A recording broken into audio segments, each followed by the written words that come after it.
जहां ओडिशा की 3 दिवसीय यात्रा पर अमित शाह हैं। अमित शाह की यात्रा का आज दूसरा दिन है। कई विकास परियोजनाओं की आधारशिला रखेंगे।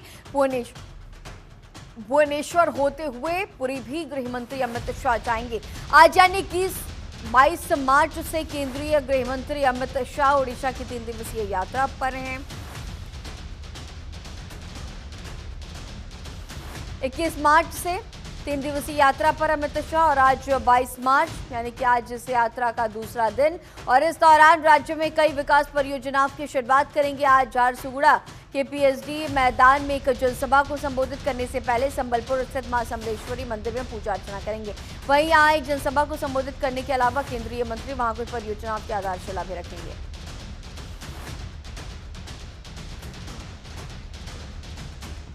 और इसी खबर पर और भी ज्यादा जानकारी के साथ हमारी सहयोगी आंचल हमारे साथ लाइव मौजूद है। आंचल, और आज दूसरा दिन है इस पूरे दौरान इस यात्रा का। आज ओडिशा की यात्रा के आज दूसरे दिन में आज झारसुगुड़ा में भी जाने वाले हैं, विशाल जनसभा भी करने वाले हैं केंद्रीय गृह मंत्री अमित शाह। इसके साथ ही कई विकास परियोजनाओं की आधारशिला भी रखेंगे। और भी क्या कुछ अहम अपडेट?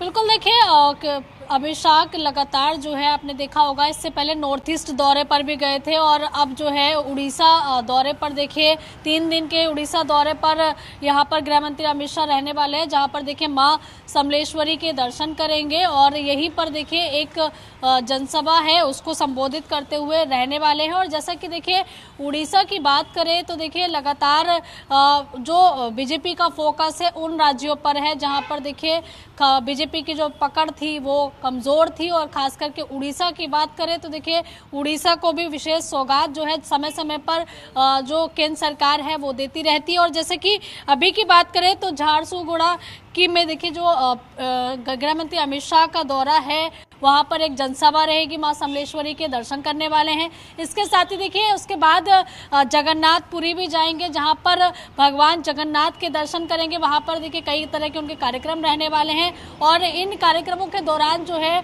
उड़ीसा के मुख्यमंत्री समेत केंद्रीय मंत्री धर्मेंद्र प्रधान भी गृह मंत्री अमित शाह के साथ में होने वाले हैं। तो यानी कि ये कहा जा सकता है कि विशेष फोकस जो है वो उड़ीसा राज्य पर बना हुआ है। और जैसे जैसे आपने देखा होगा कि साउथ के जो बहुत सारे राज्य हैं उन पर भी बीजेपी का फोकस खास करके रहता है, लेकिन हाँ उड़ीसा में देखा जाए तो देखिए जिस तरह से बीजेपी अपनी पकड़ धीरे धीरे मजबूत कर रही है उसको ध्यान में देखकर अगर देखा जाए तो बीजेपी उस पकड़ को मजबूत रखे रहना चाहती है और चाहती है कि ज़्यादा से ज़्यादा लोगों से संवाद हो।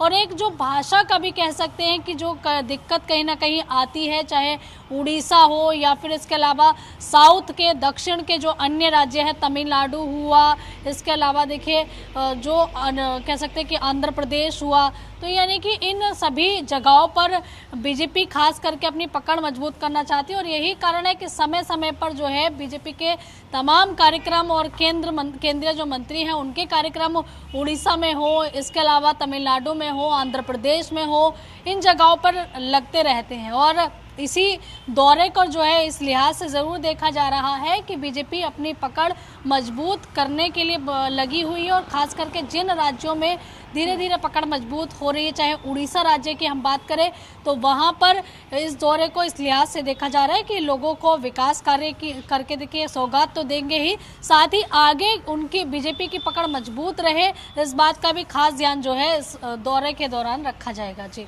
ठीक है, आगे भी आपसे अपडेट्स लेंगे। फिलहाल तमाम जानकारियों के साथ बने रहने के लिए आपका बहुत शुक्रिया।